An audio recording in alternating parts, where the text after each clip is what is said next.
It's in New York, I guess.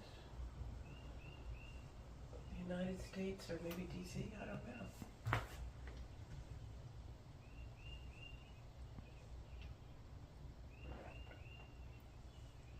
If yesterday you watched on television the celebration of Easter in St. Peter's Square,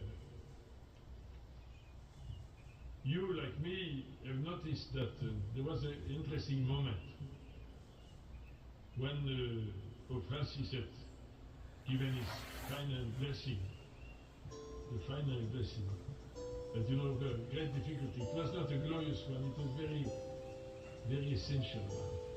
Because he could not move his hand. But he gave us a blessing. And then we waited for a while. Hello? And after nearly half an hour, he was pushed in his car all around St. Peter's Square to greet the people for the last time. Yes. Giving again these final blessings in a very delicate way. And when he finished that, he said goodbye.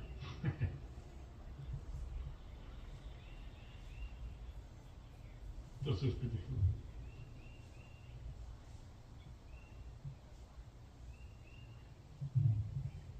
When I received a phone call this morning about 4 o'clock, I don't know if you are awakened by the whole world at 4 o'clock usually, you know. But you know, life exists before America, you know. Before, when the Americans wake up at 7 o'clock, the whole world has already lived, and the Pope had died. So, oh my God, the Pope is dead. 4 o'clock. That maybe it happens a bit before.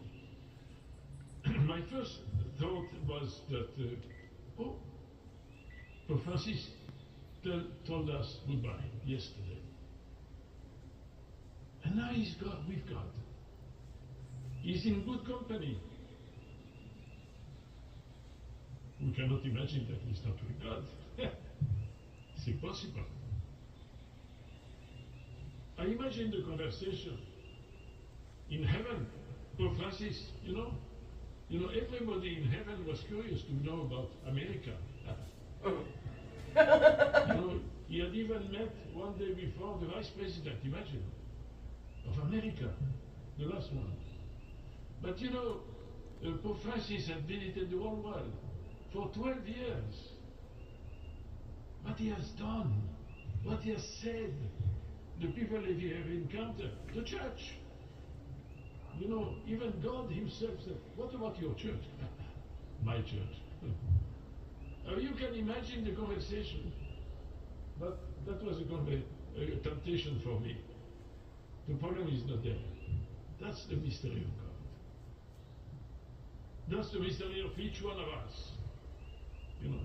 But you know what Pope Francis told us for 12 years? You know the story of the beautiful sentences of Pope Francis, the church as a field hospital. So Pope Francis said, I come from the battle. And they're still there. We are still there. But, you know, he told us precisely things so important. You know, he told us that we are, and that's his teaching, where we could write books. Books have already written about Pope Francis. I hope you have read them all, you know, but there's still some time to read them. But he said, you know, the battle continues. The church as a field hospital continues. But it is a field hospital because there is a purpose for the battle. The kingdom of God is not here. The kingdom of God is preparing. People are in the battle because they are on the way towards the kingdom. This is what Pope Francis told us. So instead of, exercising my imagination about the dialogue between Pope Francis and the whole people in heaven, and there are many, by the way, the saints, even the saints who have been canonized, by him during this pontificate, and so forth, But what is it telling us today? It's interesting because, before giving this beautiful reverence of yesterday, he told us one thing: Christ is risen. That was his message. He was dying, and it was obvious that he was not so well, nearly unable to speak. A few words, but the few words, Christ is risen. I reread precisely the homily that had been prepared for him, but he was unable to read it. And it's interesting also that, the homilies of the Pope are not the homilies of a showman. He said, "This is my homily because I've been asked to lead our church." But he asked one of his cardinals to read his homily. And this, if you allow me, I would like just to read the first paragraph. You will have the opportunity to read the whole homily later. Precisely, it was about the gospel. By the way, interesting. Pope Francis, for 12 years, you know what he talked about? The gospel. Gospel. Jesus.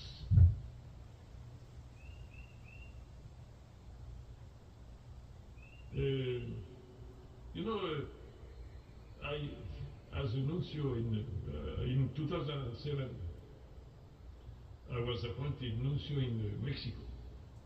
You know about Mexico? It's a small country nearby, not as big as America. I'm sorry for that, but it's a good one, by the way. And I arrived at the end of the month where we are celebrating in Aparecida. You know where Aparecida is? The sanctuary of Our Lady, the patroness of Brazil. And the bishops of South America had their fifth meeting, big meeting, in Aparecida, Brazil. So it lasted 3 weeks. I had been, personally, I had worked before in South America, so I had some experience of South America. I worked in Brazil, I worked in Cuba, I worked in Haiti, and then I was sent to Africa. When you are sent to Africa, you forget about South America because it's so beautiful there. But then I came back again to be a nuncio in Mexico. That was a few years later. And I arrived the last day of the meeting of Aparecida. And the bishops from Mexico were just arriving to home. And they received me at the airport. And then we had the first conversation. I did not know them. He said, "Welcome, Nuncio. We are here to receive you." So while they were dealing with my passport and so forth, we had a beautiful discussion. And some of the bishops who have participated to the meeting of Aparecida said, we had a beautiful experience there. And they also already called it a synodal experience. That was in 2007. You know that the bishops in South America had experience since Vatican II. You know when was Vatican II? You heard about Vatican II? Of course you do. Oh my God, they know everything. And that for since Vatican II in 63, 65, the bishops of South America, many countries, had 5 meetings. One in Rio de Janeiro, then Medellin, the third one is Puebla, the fourth one in Santo Domingo, and the fifth, Aparecida, Brazil. And these meetings had a very nice purpose. We are together as bishops, you know, to reflect about the situation of the world today and to examine how we as shepherds should announce the good news of Jesus in the context of today. This has been the purpose of the fifth meetings in South America. The last one, Aparecida. And this has been a kind of real synodal. What means synodal, synodality? You know, a lot of people don't know exactly, make stories about synodality. Synodality is to work together. That's the church. In the church, though it's not working together, it is not the church. Okay? Well, we all understand that. Huh? So, for five times since the council to now, 2007, the church, through the pastors, the shepherds, those who guide, those who teach, those who try to understand, they have a vision, they call to the Spirit, they try to interpret the signs of the time. This is what synodality is all about. And so the bishops were telling me, we had such a beautiful experience. You know, when they arrived in Aparecida, they said everything was apparently prepared. You know, the technicians have already written the documents and so forth. So let's get rid of all that documents. We, the shepherds, look at the reality as it is. And this is a difficult reality. The world has changed. We experience it, all of us, in your families, in the politics, you know, in the schools, in the church. Things are different. So what should we do to respond to these challenges? And they listen to one another, listening. And they discern. And at the end of it, they try to answer to these challenges. And they produce themselves to distribute a document. You know, one of the bishops there, who is now the Cardinal in Mexico, told me, you know, while we were studying all the bishops together, you know, there was one of the archbishops, precisely a certain Bergoglio. You know, heard about him, you know? And he was going around and telling us, you know, you say that, but how could you say that to a group of children? You know, how could you explain, you know, the good news now to politicians? You know, the politicians went to see, the vice president went to see the Pope. Well, you know, and the Pope speaks to the politicians, but each one of you, you speak to your children. As if you're a professor, you speak to the students. And we, the priests, we speak to everybody. What do we say? Do we explain the good news of Jesus, or just nice stories, no, or ideologies, or whatever? No. We are you are the guide. You know, Isaiah says that the guide's careful. That's your mission. Okay, except that the Cardinal was saying, you know, this Bergoglio was going around. He helped us. That was in 2007. 2007. 6 years later, who was elected Pope? You remember the name? Amazing. Amazing. I remember that. You know, I said, when I arrived to Mexico, I said, but this is the man, this is the person we talked about 6 years ago.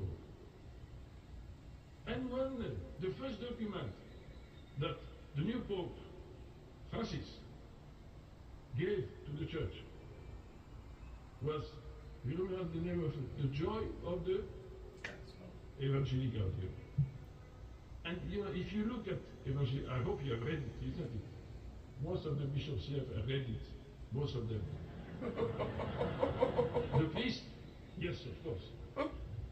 And you know, if you read Evangelical Gaudium, you see that it is a document of Aparecida. Huh? The same. The same. It means that, you know, the church is not a human business only, although it is. The church is guided by God's providence. The church is guided by the Spirit. I say, unbelievable, but that's true. And you know, the document of Pope Francis Evangelical and all the other documents are the fruit of a synodal approach of the Catholic Church in South America. And this then being appointed, elected by the Spirit through the Church. He has given that to the whole universal Church, to us. Even to the Americans, by the way. That's beautiful. That's beautiful. Well, it's up to us now, of course, to receive it. You know, when we study theology, we always speak about the reception of the council. You remember that, the theologians of the reception. At times it takes years, centuries to receive the documents of the church. It takes years because, you know, we are a bit thick sometimes, or deaf. But with that's the church. The church works like that. So through this wonder of the election of Pope Francis, we have seen the church working. And I can tell you, because then I've been, you know, the nuncio of the Pope, because this is what the nuncio is all about, you know. Nuncio is the representative of the Pope. My job, as they say, is to repeat the Pope, you know, ad nauseam. He says that, he says that, he says that, he says that. Listen. Listen. If you don't want to listen, it's your problem, but I will continue to talk. That's beautiful, you know? That's how it is. So, you know, I've been repeating the words of the Pope since the beginning. You know, for the 12 years, I've not seen any change in the Pope. People say that the Pope sometimes no, there is a kind of huge coherence. The coherence of life, you know? Because if you have children, you know what it is to repeat the same things, to educate them. But step by step, you know, at the end of it, you know, when I look at the education I received from my parents, I said, oh my God, this is coherent. Day after day it was different, but at the end of it is coherent. This is what happens with Pope Francis. So what we have received, precisely, through prophecy, I can tell you that, and I'm sure that you are aware of that, is that Christ is alive. And on the eve, I think he knew, because, you know, Francis was like that. You know, I remember when I had to organize his visit in Mexico, you know, before I had already been appointed as nuncio to United States, but nobody knew. It was a secret, you know. We have plenty of secrets ourselves like that, you know. But at some stage I was with the Pope. I said, by the way, Holy Father, you have appointed me as nuncio in the United States. Why did you do that? He did not answer to it. But you know what he said, Chogintik? He said, by the way, you know about it? Of course he was laughing. He was joking. But you know, because the problem is that the Pope wanted the church to be the church. That's interesting. You remember the first document, Evangelii Gaudium, and some say he speaks about the number of principles which animates his thinking. And one of the principles is the reality is more important than the idea. The danger we have in the world, in politics, in education, and even in the church, by the way, is to transform the reality in ideas. And you have to make an abstraction. And at the end of it, you forget about the reality. And you are so much in love with your idea that you worship your idea. And you become a fighter of this idea. And you make war. At times we call it the cultural war, but any kind of war. People are so much in love with themselves, their power, their idea. They think that they can dominate the others with that. And the Pope says the reality. The reality is different. And Jesus, the Son of God, lowered himself so much. So to be less than ourselves, that's incarnation. And we are the witness of the incarnation. We are not the witness of an ideology. We don't fight for ideas. We are witness of the miracle of the God's presence in our human reality. And this God's presence of God in the humanity, is the source of our hope. This is why, the Pope, and that's his legacy in a way, the Jubilee of hope. Why did the Pope choose to have a Jubilee of hope? Precisely because we live in a world which, in some way, is so much in love with itself, its idea, its ideology, and has lost the sense of hope. Thank God for Pope Francis.